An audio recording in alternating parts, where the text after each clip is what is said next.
तो ये एक बड़ी ताकत है जनता की, और देश बदल रहा है, ये भी एक बहुत अच्छी बात है। महिला आरक्षण को समर्थन मिलता दिखा विनोद शर्मा, समर्थन तो मिला, पेंच थे वो छोटी मोटी बात अगर उसको मानकर चलें। वो अंग्रेजी में कहते हैं ना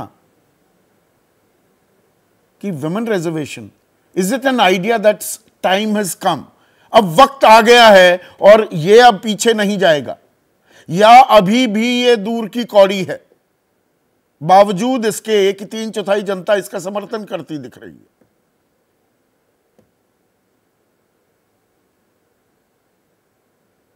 देखिए, अच्छी शुरुआत है, लेकिन ये अधूरी शुरुआत, ये एक वादा है।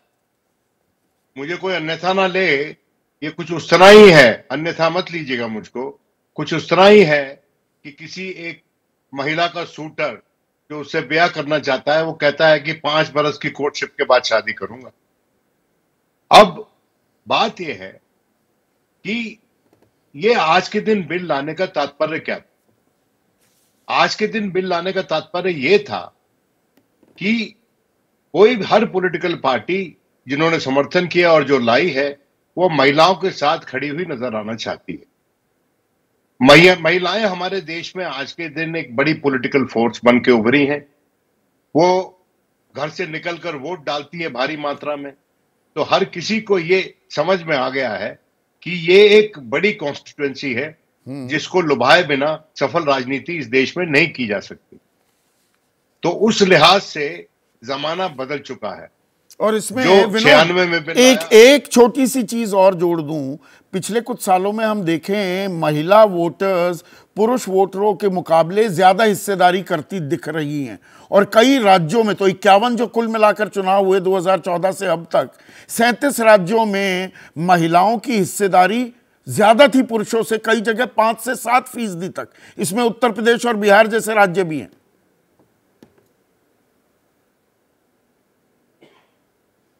बिल्कुल सही बात कही आपने, क्योंकि महिलाएं अब सक्रिय हैं, अपनी अधिकारों को जानती हैं, वो अपनी छाप जो नई गवर्नमेंट्स बनती हैं उन पे लगाना चाहती हैं।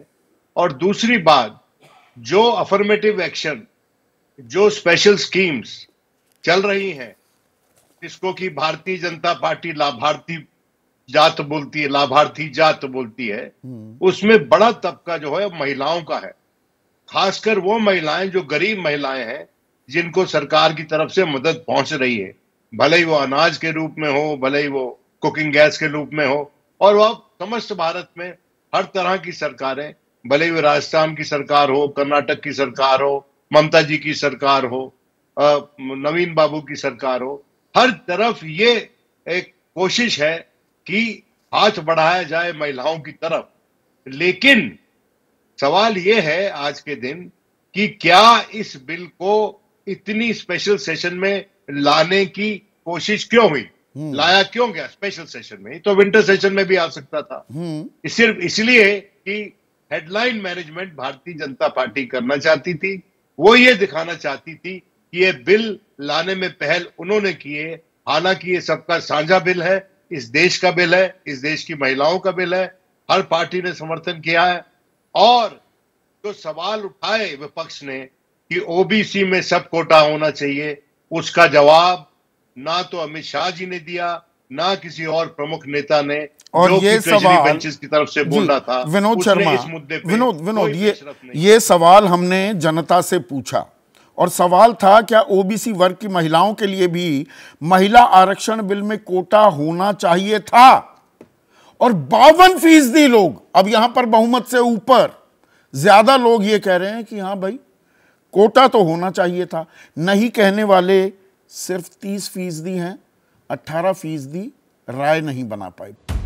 खबरों की तह तक जाना और सच खोज के लाना ताकि आप रहें आगे, इसी सोच के साथ हम निकलते हैं खबरों की जमीनी हकीकत जानने। मणिपुर से लगातार कई दिन तक खबरें पहुंचाना हो, या फिर हरियाणा में भड़की हिंसा के हर पहलू को सबके सामने लाना हो, हम बिना थके आप तक खबरें पहुंचाते रहें। पब्लिक इंटरेस्ट यानी आपके हित की बात। देखते रहिए पब्लिक इंटरेस्ट सिर्फ एबीपी न्यूज पर।